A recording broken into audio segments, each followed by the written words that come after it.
Hello and welcome to CoreTV News on the Hour. I am Omotayo Alo. President Muhammad Buhari has expressed concern over the low ranking of the country's universities. The president, represented by the Executive Secretary, National Universities Commission, Julius Okoje, made this known in Bauchi at the convocation ceremony of Abubakar Tafawa Balewa University, Bauchi. It says it is worrisome that no Nigerian university is quoted among the top 100 universities in the world, adding that if the country does not aspire to be among the world-class universities, then it cannot boast of a robust system capable of making the country among the top 10 economies in the world. He blamed the citizen strikes by teachers as a major bottleneck to the progress of the country's education system. The president, however, calls on the state government to support and encourage universities situated in the state. And meanwhile, the Minister of Works, Power and Housing, Babatunde Fashola, has advocated for the adoption of a collective national attitude that would make it possible to invest the over 5 trillion naira fund constituting the contributions of the nation's working class into real sectors as a means of diversifying the nation's economy and achieving inclusive growth. Fashola, who spoke while delivering a keynote address at the Nigerian Pension Industry Strategy Implementation Roadmap Retreat, said that dwindling revenue from the country's major source of income, the crude oil, affirms the need to diversify and change the face of the nation's economy once and for all. In his keynote address titled Overcoming the Challenges and Managing the Risk and Constraint that inhibit the investment of private capital and funds in Nigeria's infrastructure landscape in order to make a visible economic impact, Fashola noted that with the right attitude to diversification, utilizing the huge fund representing the contribution of Nigeria's working class pension, it could be shown that national economy is bigger than the challenges posed by the dwindling oil prices. And also, the Minister of Finance, Kemi Adeosun, says Nigeria's 2016 budget will help the federal government build a resilient economy. Addressing journalists at the World Economic Forum in Davos, Switzerland, the finance minister pointed out that the country has no other choice than to borrow for capital investment through its medium-term expenditure framework. She noted that Nigeria's past borrowings were not properly utilized. The finance minister further stated that the oil price has given the country a unique opportunity to do the right thing at $31 per barrel. The Minister of Information and Culture, Lai Mohammed, has described Nigeria's present situation as trying times that Nigeria will overcome. Speaking at an interactive session with journalists in Lagos, the minister says there's the courage, political will to surmount these problems. He also notes that corruption is the most daunting task before the government and says the problem is not insurmountable. He says nobody is being vilified in the fight against corruption. Rather, it is a fight that must have a face and stop the endemic poverty that corruption creates. Lai Mohammed emphasized the looting of the treasury to the tune of 1.5 trillion naira is money meant for the social-economic development of much-needed infrastructural facilities like hospitals, roads, schools, and other social amenities.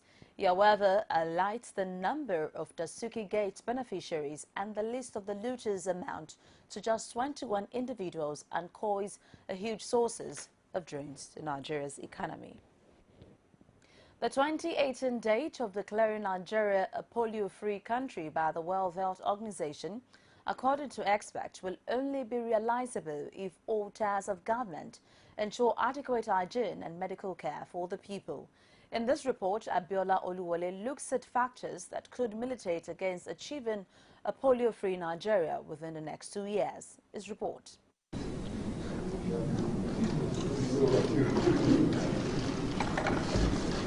With the signing of the Abuja updated commitment on polio eradication by President Muhammadu Buhari, expectations of Nigerians are high that for once, polio disease will become a thing of the past in the country. At the signing of the commitment, which was first signed in 2009 and reviewed in 2011, President Buhari expresses the readiness of his administration to ensure adequate funding plus necessary monitoring to win the fight against polio. I would like to assure you that the federal government will continue to provide strong oversight and funding for polio program. To this effect, we will constitute an expanded presidential task force on polio, which will include 36 state governors to sustain the successes of our current polio eradication activities, such as surveillance and routine immunization programs. With the president's commitment and the support Nigeria is getting from local and foreign organizations, defeating polio scourge soon may still be a mirage if rural community like Shimpepe in Buhari area of the Federal Capital Territory still exist without basic amenities. Like other rural settings scattered across the length and breadth of the country, primary health facility, potable drinking water and other basic amenities are only seen on the pages of newspapers or on television if there is power supply. These areas we are very closer to town, and I will not have good road, and I will not have lacerity. So we are request those things so that if government can see us to do us that thing and good water. If you go our liver, even to fetch that water for those people to wash leg, you people are denying. But what do they use this one do now? Now drinking. But I know they do anything for now. You go do now, see no good now. You the boil them. Eh? Your children know they sick. You go sick, no good. Send doctor to us. This our hospital to do it very fine to us. But the doctor, we don't have any doctor and we don't have medicine. Irrespective of the challenges enumerated by these people, both federal and state governments are still hopeful that achieving a polio-free Nigeria in the next 2 years is visible. This updated Abuja commitment will carry us across the finish line. I will therefore here call on my colleagues to reiterate our commitment on ensuring that we show commitment now until end when Nigeria is announced as polio-free in 2017. We cannot afford to renege. We stayed committed. In the last 1 year plus, we have not had a single case of polio. I believe that all the governors are committed, as our chairman did say, and we're definitely going to go back home and continue with the good work that has been done in the past. As the country smiles with 18-month success of no polio case, to see if this updated commitment will liberate the nation from over 2 decades of polio disease siege. Abiola Oluwole, CoreTV News, Abuja. 5 cases of bird flu have been reported in Plateau State. The Public Relations Officer of the Poultry Association of Nigeria, Plateau Charter, Gladys Chinedu, made the disclosure to our reporter in Jos. Plateau State is one of the fastest breeding ground for the flu due to the large concentration of poultry farms at various locations. Here is the rest of the story. The apprehension that greeted both eaters and owners of poultry birds in Jos when bird flu cases were reported in Kano and other western states has reached its peak, as cases of the flu has been reported in places across the state, which has led to the killing of several birds. As I'm talking to you now, we have about 5 cases. 1 in Rantia, 1 in Gamajiko, the other one in Basa, and 1 in Dong. The one in Abatua, they have not really confirmed it. It's still there in Von. The chairman of Chicken Sellers Association in the state, simply referred to as Yankeji, allayed fears of consumers about the diseases, while assuring them that none of his members will be allowed to buy poultry birds from any infected farm. If there is any disease, we used to call on our people that they should not go and carry chicken from anybody until we confirm. If the chicken is diseased like the flu, then we will allow my people to carry the birds. In the same vein, while recounting their losses since the recent entrance of the flu in the state, some poultry farmers in Jos said they are taking every biosecurity measures to ensure that none of them fall victim to the bird flu. The biosecurity, educate my worker how to go about it, use disinfectant properly, soak themselves in it, clean my entire environment, and then drive away all this, because this is deep litter system. Drive away all this local chicken that comes around.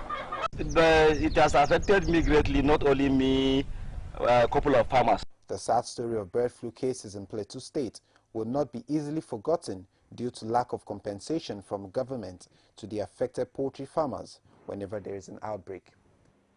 While battling Lassa fever seems the top health agenda in Nigeria, some diseases are not receiving less attention, especially in Ekiti State, which is having high rate of measles in children.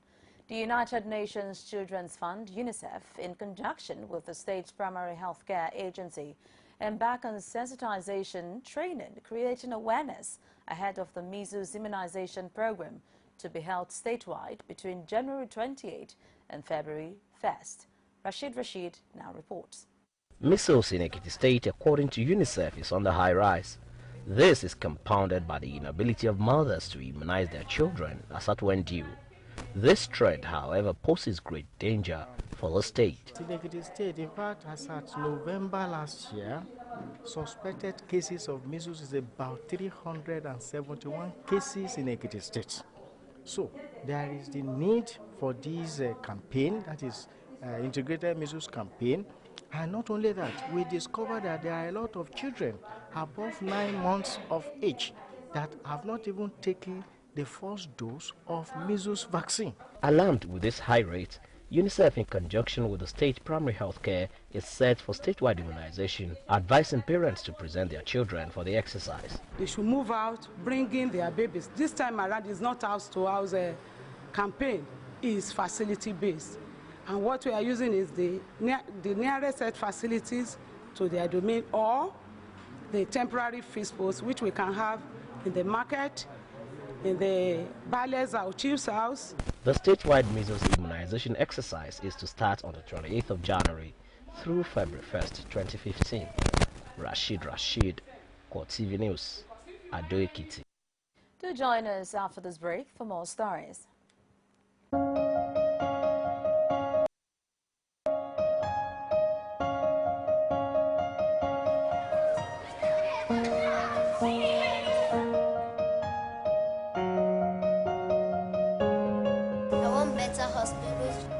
Because I want to be a doctor and help people when they are sick. I want better education and training so I can be a soldier and protect my country. I want better roads to avoid accidents so I can get to school on time safely.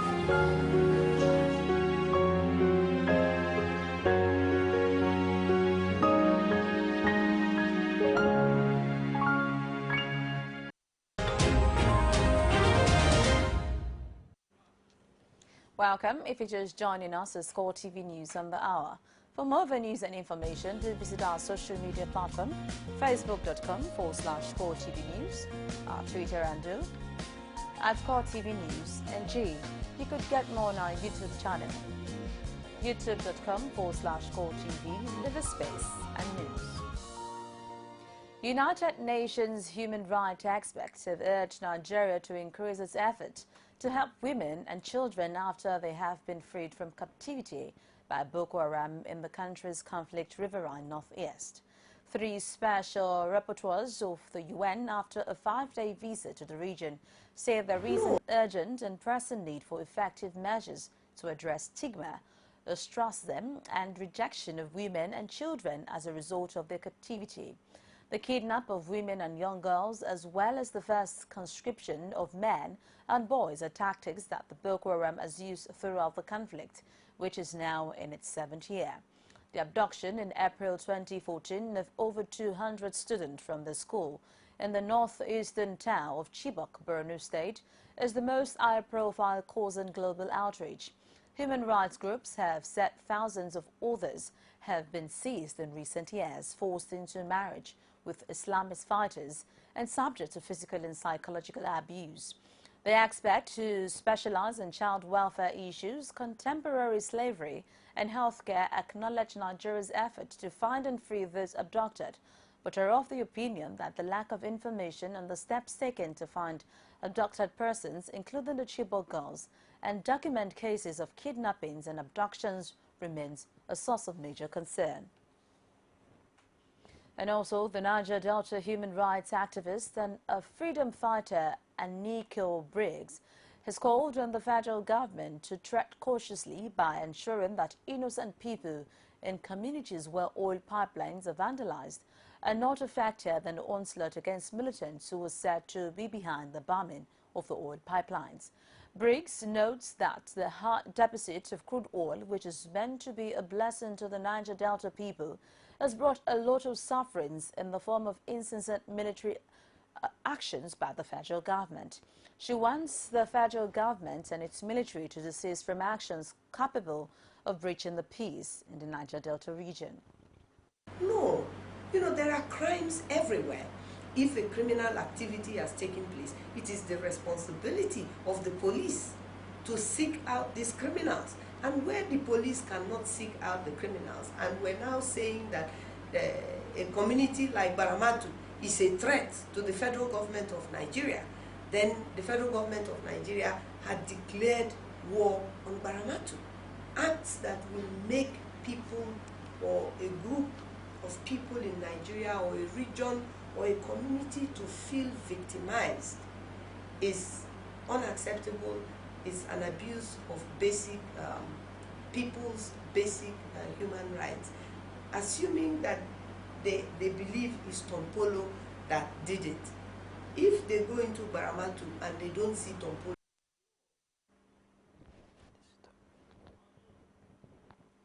The Lagos State Commissioner of Police has reassured Lagosians of the force's readiness to combating armed robbery attacks that have terrorized the resident of Umagburu neighborhood around the Lagos-Badagry Expressway, with speculations on the existence of a robbery gang known as 1 Million Boys.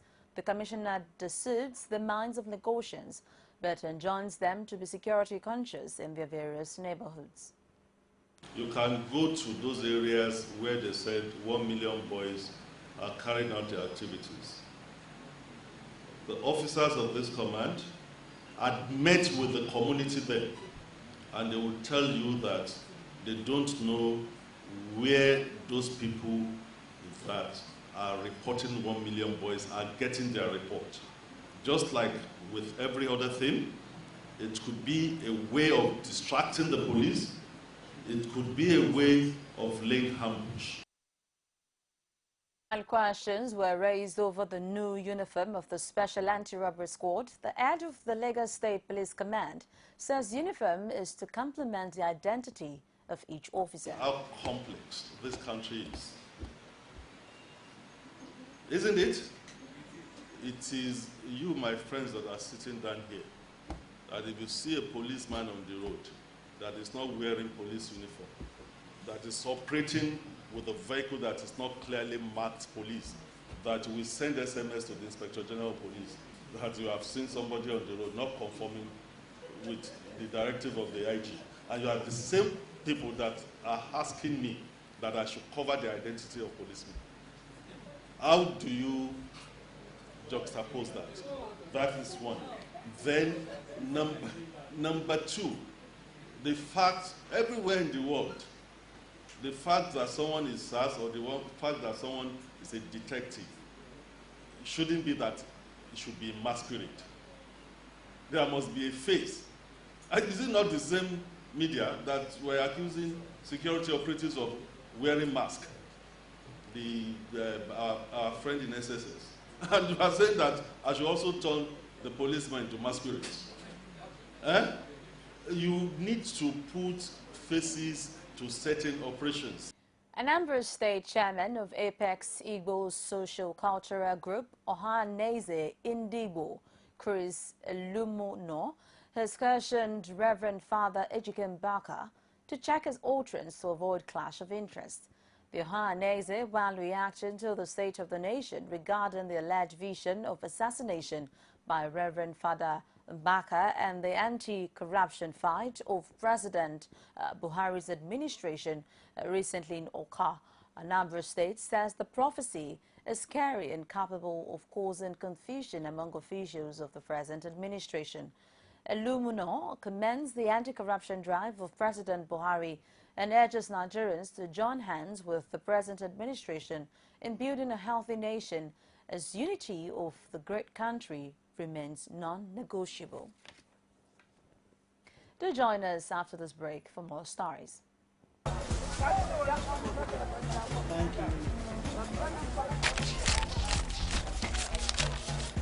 Chima, what did you do so? Same market now. Hey, person when they buy the market, you no get receipt. What did you do? Which receipt? No be pocket money they go. Hey, you didn't pay tax. Who be tax? Guy, all these health centers wey dey run na tax o. My brother, make I tell you, good road na tax, security na tax. No school where your children dey go, how you think say dem dey take pay the teachers? Brother, na tax, and if you no pay your tax, my brother, dem go lock your shop. Abeg Tunde, where did they pay the tax? Na for tax office na. Carry me go there. Make we go. Abu, help us look shop abeg.